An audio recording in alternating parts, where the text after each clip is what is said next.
ദൈവത്തിന് മഹത്വം ഉണ്ടാകട്ടെ. ബഹുമാനപ്പെട്ട പാസ്റ്റർ ലാൽചന്ദ്രന് കുടുംബത്തിന് വീണ്ടും വരുന്ന യേശുക്രിസ്തുവിൻ്റെ നാമത്തെ എൻ്റെ ക്രിസ്ത്യവന്ദനം അറിയിക്കുന്നു. ഇവിടെ ആയിരിക്കുന്ന ദൈവമക്കൾക്ക് യേശുക്രിസ്തുവിൻ്റെ നാമത്തെ എൻ്റെ ക്രിസ്ത്യവന്ദനം അറിയിക്കുകയാണ്. 2 വാക്യങ്ങൾ വായിക്കണം. ഒന്ന്, വെളിപ്പാട് പുസ്തകം 3-ാം അധ്യായത്തിൻ്റെ 4ഉം 5ഉം വാക്യവും. രണ്ടാമത് ഇന്നിവിടെ വായിച്ച സങ്കീർത്തനത്തിൻ്റെ 1-ാമത്തെ വാക്യവും. ആദ്യം വെളിപ്പാട് പുസ്തകം 3-ാം അധ്യായം അതിൻ്റെ 4-5 വാക്യങ്ങൾ. എങ്കിലും ഉടുപ്പ് മലിനമാകാത്ത കുറേ പേർ സർദീസിൽ നിനക്കുണ്ട്. അവർ യോഗ്യന്മാരാകയാൽ വെള്ള ധരിച്ചുകൊണ്ട് എന്നോടുകൂടെ നടക്കും. ജയിക്കുന്നവൻ വെള്ള ഉടുപ്പ് ധരിക്കും.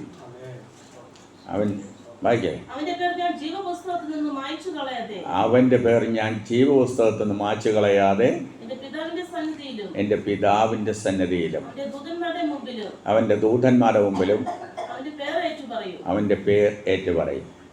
121-ാം സങ്കീർത്തനത്തിൻ്റെ 1-ാമത്തെ വാക്യം ഇവിടെ വായിച്ച സങ്കീർത്തനമാണ്.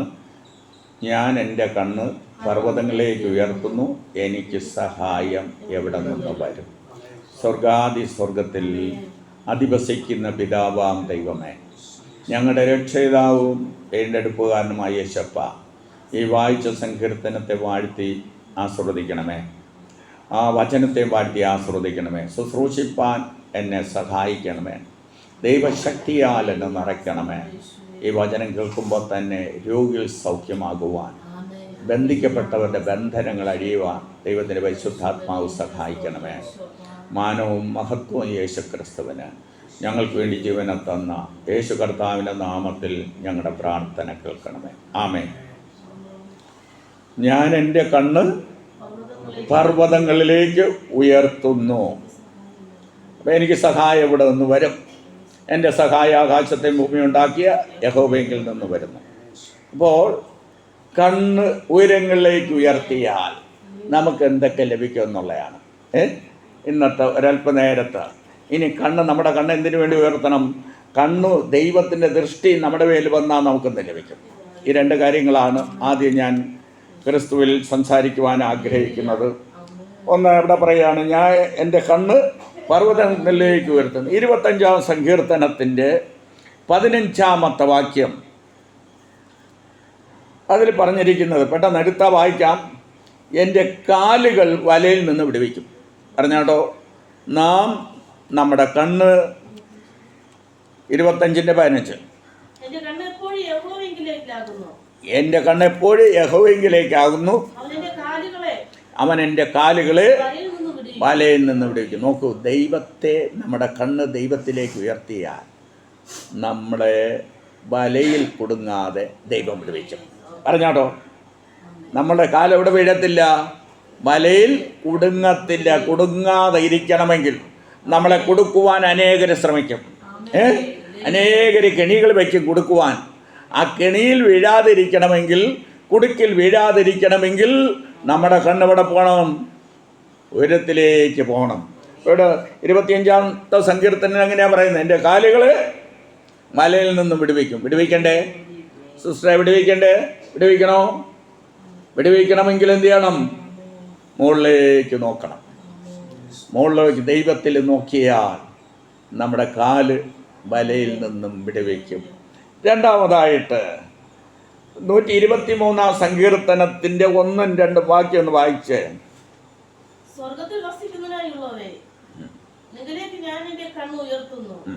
ദാസന്മാരുടെ കണ്ണ് യജമാനന്റെ കയ്യിലും ദാസിയുടെ കണ്ണ് യജമാനത്തിയുടെ കയ്യിലേക്കും എന്ന പോലെ ഞങ്ങളുടെ കണ്ണ് ഞങ്ങളുടെ ദൈവമായ യഹോവയിലേക്ക് അവൻ ഞങ്ങളോട് കൃപ ചെയ്യും. അപ്പോൾ ദൈവത്തെ നോക്കിയാൽ, നമ്മുടെ കണ്ണ് ഉയരങ്ങളിലേക്ക് നോക്കിയാൽ എന്ത് ലഭിക്കും? കൃപ ലഭിക്കും. അപ്പോൾ കൃപ ലഭിക്കണമെങ്കിൽ നമ്മുടെ കണ്ണ് ദൈവത്തെ നോക്കണം. അപ്പം നമ്മുടെ കണ്ണ് ദൈവത്തെ നോക്കിയാൽ നമുക്ക് എന്ത് ലഭിക്കും? ദൈവകൃപ ലഭിക്കും. ഇന്ന് വാൽക്കാലം ദൈവകൃപയ്ക്ക് ആരും ആഗ്രഹിക്കുകയാണോ? ആരാണ് ഈ ദൈവകൃപയ്ക്ക് വേണ്ടി ആഗ്രഹിക്കുന്നത്?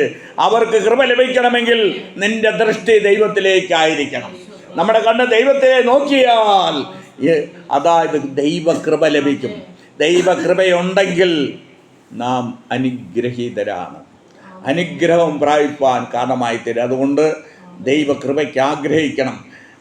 കൃപ എന്ന് വെച്ചാൽ അർഹതയില്ലാത്ത സ്ഥാനത്ത് അനുതാപത്തിലോട് ചൊരിയുന്ന ദൈവത്തിൻ്റെ നന്മയ്ക്കാണ് കൃപ എന്ന് പറയുന്നത്.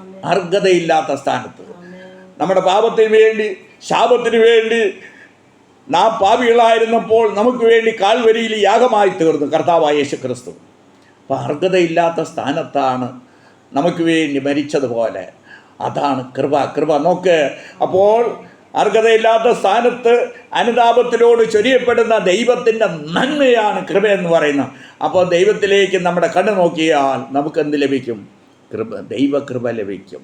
അപ്പം ദൈവകൃപ ലഭിക്കണമെങ്കിൽ നാം ആരെ നോക്കണം? ഉയരത്തിലേക്ക് നോക്കണം. 3, 121 സങ്കീർത്തനത്തിൽ എന്താ പറഞ്ഞിരിക്കുന്നത്?